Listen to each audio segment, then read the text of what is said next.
Let's find a few derivatives with the power rule. So the power rule is a shortcut to the limit definition. Whenever you think about derivatives, I want you to think about the limit definition. It is the limit of the slopes of secant lines. We're turning slopes of secant lines into a slope of a tangent line. And so there's a secant line, and you're turning it into a tangent line. Right, the derivative is the slope of the tangent line, but we don't want to have to go through that limit definition every single time we take a derivative, so we have shortcuts. And the shortcut for power rules allows you to differentiate a variable raised to a power, hence the name power rule. Now, you can only differentiate functions that look like this, x to a power, or whatever you call it, right? If you wanted to differentiate smiley face, if you have smiley face to a power, then you can do it. So let's remind ourselves of what this power rule is. The derivative of x to the n with respect to x is n times x to the n minus 1. So the pattern is that n moved down in front, and now you have one less power. So you subtract 1 from your original power. So we're going to see this pattern play out over and over again. Let's work on the first derivative. Let's find the derivative with respect to x of f of x, which is x cubed. By the power rule, the 3 is going to come down in front. 3x. And now I subtract 1 off of the power. It's now 3 minus 1, or a 2. So the derivative of x to the 3 is 3x squared. The derivative of 3x to the 7. So by linearity, that 3 doesn't change as x changes. I can bring the derivative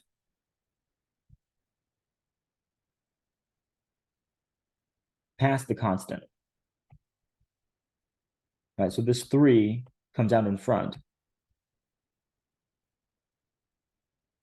And the derivative of x to the 7 is, by the power rule, 7x to the 6. So the derivative of 3x to the 7 is 21x to the 6. The derivative of our third function, so our third function, h of s, is a function of s. So the derivative with respect to s of s to the t plus 11 s to the minus 4, again, by linearity, I'm able to differentiate this whole function by differentiating the first bit and the second bit separately.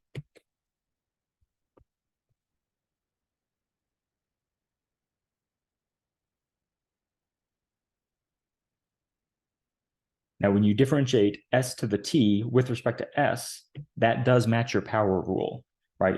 You're differentiating that variable with respect to that variable, and it's being raised to a power. So it would differentiate to t times s to the t minus 1.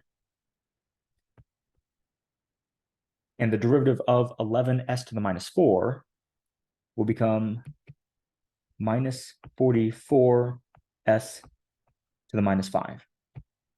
Right, the minus 4 came down and hit the 11, turned into a minus 44. And minus 4 minus another 1 gave you that minus 5.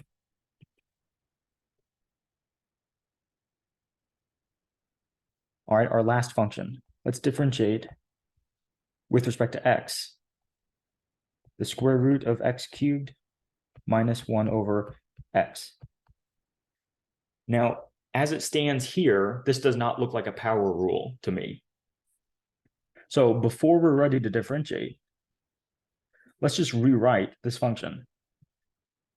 Right? Taking the square root of something is the same thing as raising it to the 1/2. And I can bring that x down there in that denominator up to the numerator with a negative power.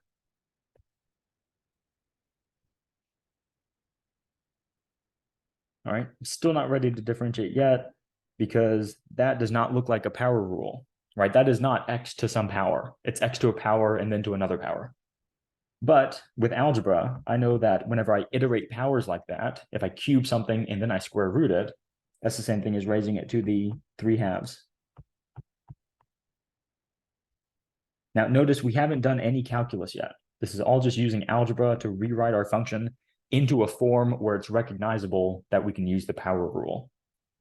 And now we can use the power rule.